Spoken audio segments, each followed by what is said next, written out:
भक्ति और त्याग की कहानियां तो हम सब ने बहुत सुनी है ना? लेकिन अक्सर क्या होता है कि इन बड़ी बड़ी कहानियों में कुछ ऐसे हीरो होते हैं जिनका बलिदान कहीं छिप जाता है, अनदेखा रह जाता है। तो चलिए आज बात करते हैं एक ऐसी ही कहानी की जो रामायण की एक बहुत जानी मानी कथा के अंदर ही मौजूद है।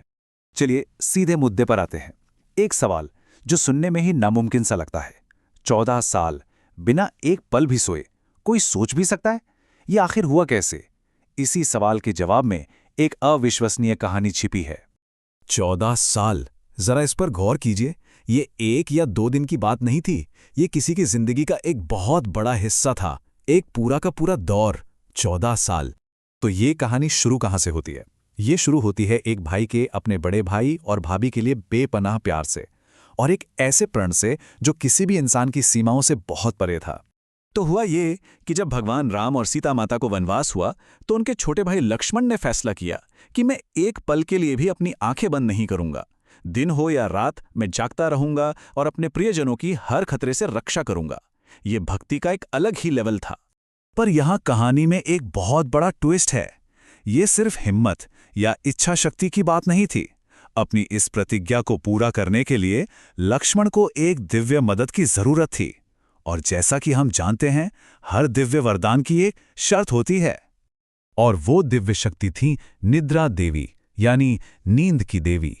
वो शक्ति जो हर जीव के आराम और नींद को कंट्रोल करती है।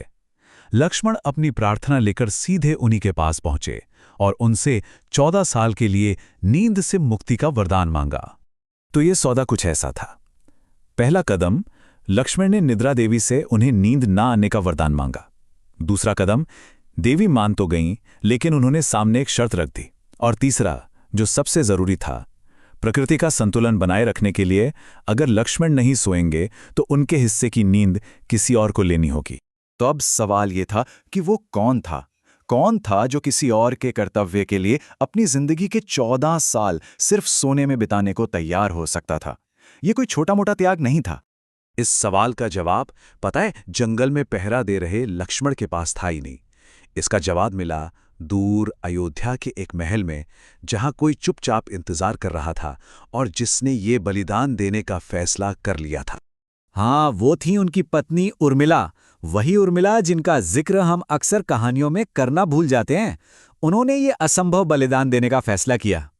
और बस यहीं से ये कहानी पूरी तरह पलट जाती है। अब बात होगी उर्मिला के उस मौन बलिदान की, उस शांत तपस्या की, जिसने लक्ष्मण की प्रतिज्ञा को हकीकत में बदल दिया। सोचिए, बिना एक सवाल पूछे, बिना कोई शिकायत किए, उन्होंने अपने पति के हिस्से की नींद को अपनी मर्जी से अपना लिया, सिर्फ इसलिए ताकि उनके पति अपने धर्म का पालन कर सकें। ये प्यार और त्याग का एक बेहतरीन उदाहरण था। यहां साफ दिखता है कि भक्ति कितने अलग अलग तरीकों से हो सकती है।